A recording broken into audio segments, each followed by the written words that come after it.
पहले तो हम कंपोजिशन देख लेंगे कि कौन सा पोर्शन कहाँ से कहाँ तक आ रहा है, और उसके बाद हम फेस को कुछ सिंपल लाइंस में डिवाइड करेंगे और आउटर लाइन से शुरू करके पूरा कंपोजिशन कंप्लीट करेंगे कि कौन सा पोर्शन कहाँ तक जाएगा, और उसी लाइंस को फॉलो करके हम बाद में पूरा ड्राइंग ख़त्म कर सकते हैं।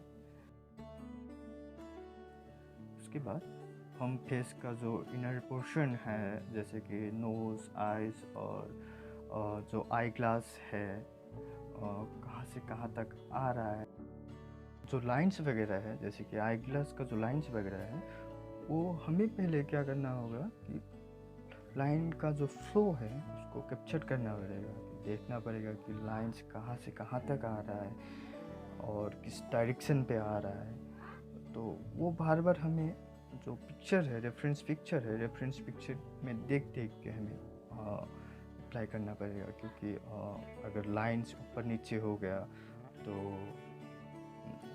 ड्राइंग का जो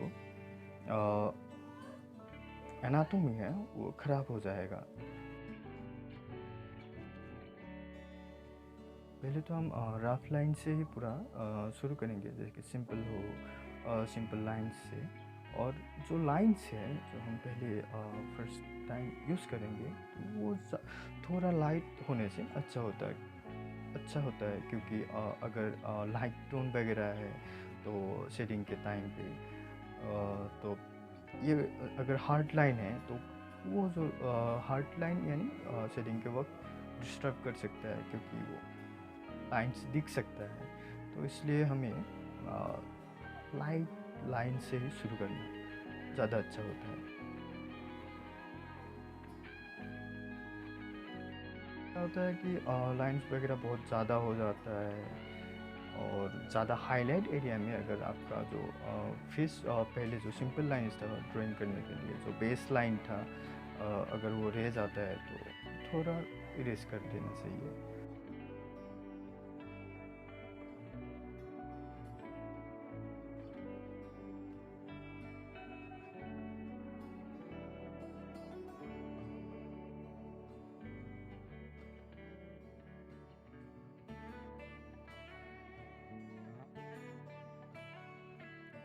और ये जो लाइंस वगैरह है, जो लाइन ड्राइंग वगैरह है, वो ख़त्म होने के बाद हम धीरे धीरे रेंडरिंग भी शुरू करेंगे।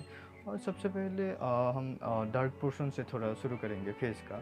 जैसे मैंने यहाँ पे शुरू किया है कि हेयर से हम हेयर का जो डार्क पोर्शन है तो उससे शुरू किया।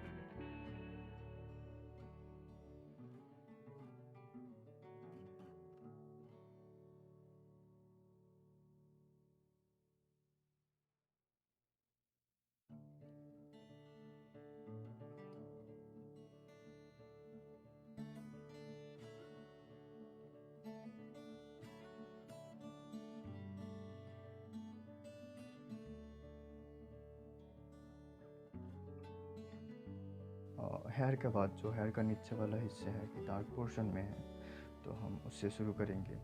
तो उससे हमें जो हाइलाइट्स वगैरह है तो एनालाइज करने में ज़्यादा आसानी होगा, और फ़ोटो के साथ यानी रिलेट करने के लिए। तो उसके बाद हम धीरे धीरे ये पूरा फेस का जो डार्क पोर्शन है तो एक टोन पे हम यूज़ करेंगे, यानी पूरा डार्क एक बार में नहीं देंगे, धीरे धीरे करके हम ये डार्क पोर्शन का यानी जो मिड टोन्स वगैरह है और जो डार्क टोन भी है तो हम धीरे धीरे करके ये बढ़ाएंगे।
ये सब होने के बाद हम धीरे धीरे करके मिड टोन की तरफ बढ़ेंगे।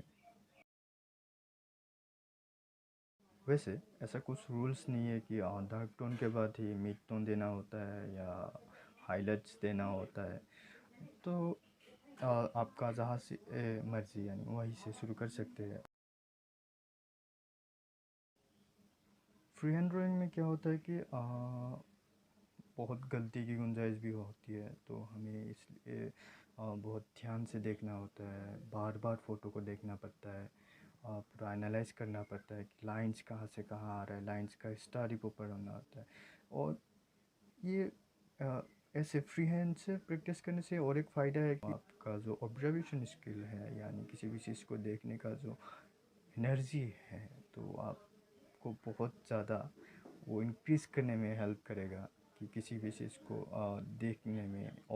और एक बात कि आपका जो पेशेंस लेवल है, तो आपको बहुत हेल्प करेगा कि पेशेंस लेवल ग्रो करने में। नहीं तो क्या होता है कि बार बार गलती की गुंजाइश भी होगा, कोई रेफरेंस नहीं है, आपको शायद पहले बार बार इरेज करना भी होगा। तो ये कम करने के लिए आपको देखना होगा कि कौन सा चीज़ कहाँ से शुरू हो रहा है और कहाँ जाके ख़त्म हो रहा है, ये वगैरह आपको पहले एनालाइज करना होगा, बार बार देखना पड़ेगा।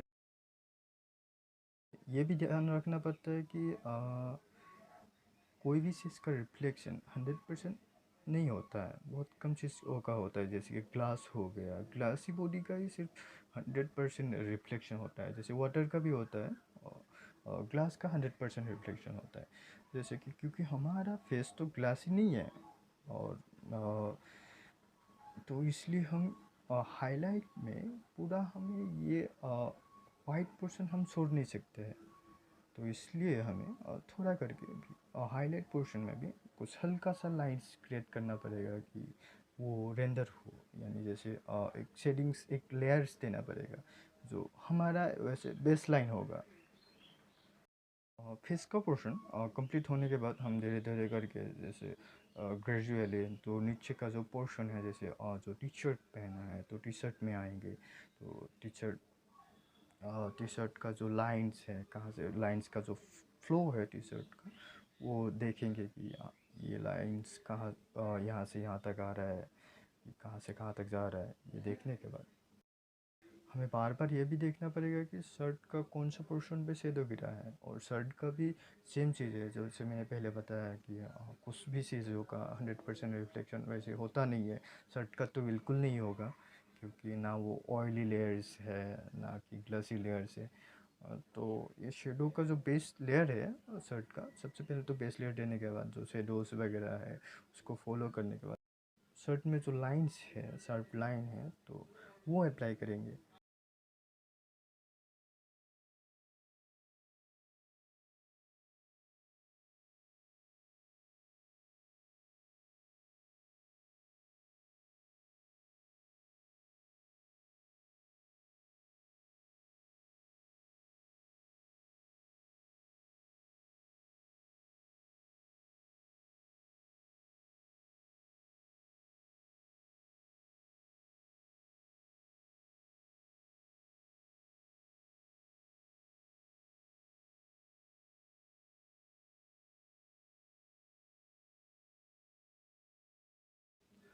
शर्ट का पोर्शन कंप्लीट होने के बाद जो बॉडी का उसका फेस से बहुत करीब है उस पोर्शन पे जाएंगे। जैसे कि ये जो माइक्रोफोन है उसका नियरेस्ट एरिया, जो माइक्रोफोन का जो आसपास का सराउंडिंग है, डिफरेंट पार्ट्स है, तो उसको ड्राइंग रेंडरिंग करना शुरू करेंगे।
जो हमारा सब्जेक्ट है उसको कंप्लीट करने के बाद हम धीरे धीरे करके बैकग्राउंड की तरफ भी जाएंगे। बैकग्राउंड में बैकग्राउंड को भी उसी तरह एनालाइज करेंगे कि कहाँ पर हाईलाइट्स शेडो वगैरह है, तो उसको फॉलो करके हम बैकग्राउंड को करना शुरू करेंगे।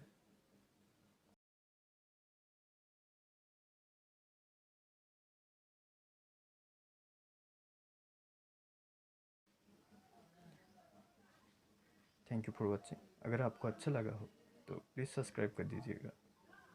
नेक्स्ट वीडियो में मिलते हैं, और नेक्स्ट वीडियो में हम स्केच से कैसे रियलिस्टिक में कन्वर्ट करेंगे ये देखेंगे।